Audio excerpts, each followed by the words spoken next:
filter here. Yeah, I think I've heard it all. Actually, no, I haven't heard it all.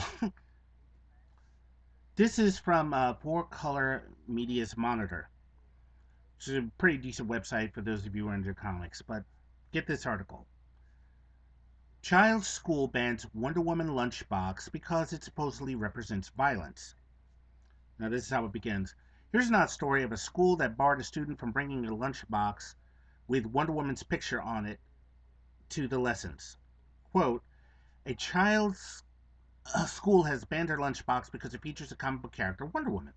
The school has sent the unnamed girl home with a letter for her parents explaining why they deemed it inappropriate, which a family friend and Reddit user has posted online for the world to weigh in on.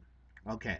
Reddit user Twines18 posted a video of the sent letter along with a couple of snaps of the child's lunchbox explaining that the school finds Wonder Woman to be a figure that represents violence. Okay. But it's not this particular superhero that the school has it in for. They don't allow any superheroes to be worn on clothing, backpacks, lunchboxes of the children. It gets better. Quote, we noticed that Laura has a Wonder Woman lunchbox that features a superhero image. Unquote. The letter reads. Quote, in keeping with the dress code of the school, we we must ask she not bring this to school. The dress code we have established requests that the children not bring violent images into the building in any fashion on their clothing, including shoes and socks, backpacks, and lunches. We have defined violent characters as those who solve problems using violence. Superheroes certainly fall into that category. Unquote. Now, I think the point they missed is that it's not superheroes use violence because they want to, but because they have to. At least that's societally what the best vision would apply. The pictures on the lunchbox only feature Wonder Woman's pretty face and one running with their magic lasso, so the argument doesn't make sense in that regard. And Yahoo Writer says, seems fair enough. Superheroes tend to throw a few punches, but anyone who's ever picked up a Marvel or DC comic books or watched one of their films will know that superheroes only turn to violence as a last resort. It's always in a quest to save and protect others. Okay, that. So, what's with the school board's beef? They're clearly basing their judgment on a superficial, predetermined view of superheroes as a whole, not unlike Frederick Wortham. That's a name y'all need to look up, really, seriously. Who had a similar view of Superman decades ago. Unfortunately, anybody who's picked up a DC and Marvel book from the past decade or so will know that today's superhero tales are nothing like the older ones. That is, now they're less about saving innocent lives and more about infighting between heroes.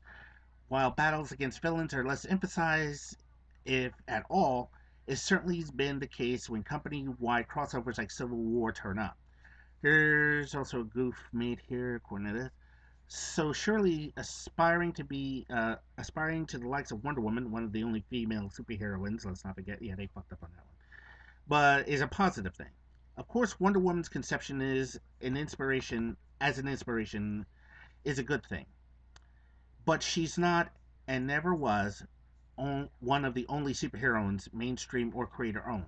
There are plenty of other sci fi comics with superheroes around, and even lady stars who aren't superheroines per se, but do fight for the same causes.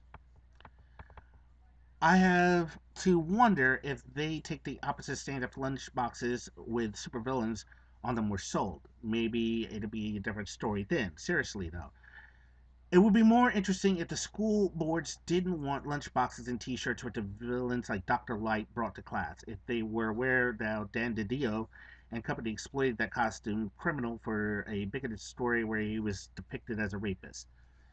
It's not the character's fault, but still, that DiDio and company did those embarrassing and tarnish the character for quite a while, and fixing the damage won't be easy. If no toys and T-shirts have been produced for a decade now because of identity crisis, it shouldn't be surprising. Any self-respecting parent who found out that they would have a hard time associating their families with the Dr. Light T-shirt and lunchbox because the damage was wrought by that miniseries. 3 years afterwards, Dr. Light was technically killed off, but the editors must have realized that they've written the villain into a corner that may will take a while to clean and the stench away.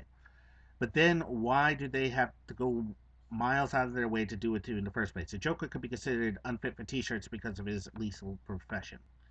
And that's pretty much it. If you look again on Full Color Media's monitor, it is the entry for Thursday, August 27th, 2015. Violence in comics. This again, you honestly think that this kid bringing in a damn lunchbox. There's only really two ways that a kid has got violence. One, he comes from a violent home, okay, where any reply to any situation is met with the back of the hand or a punch in the face. The second is the kid must be a sociopath if he or she associates anything with violence. But no, you're worried about a school box, a lunch box. I'm pretty sure. I remember I had a lunch box when I was a kid, and my mom got me this horrible plaid lunch box. But I wanted the Star Trek one. Why she got me that plaid one, I'll never know. But I remember seeing on the Star Trek one, Kirk firing a phaser. There was even a Space 1999 one in which Commander Koenig is shooting at some octopus creature with his laser. And I wouldn't be surprised if those things were banned today. But these school boards, I'm sorry, y'all really need to wake the hell up. Use some context in your decisions. It it's like how they say it, zero tolerance on guns. Kid has a little toy gun from a GI Joe, and he gets sent home with a letter. We really like this little gun is. I'd worry if he brought in a damn AK-47. Okay, a little toy gun for an action figure is not grounds to expel or suspend a kid. Yeah. We create this nanny state. It's and let's hope in maybe the next few years there's going to be some common sense in school boards and just and in homes. And now I understand why people want to do homeschooling because of the ridiculous crap like this. I'm sorry, I'm rambling, but check out the article. It's worth looking at. And boy, until next time, this is Filter signing off. I need a drink.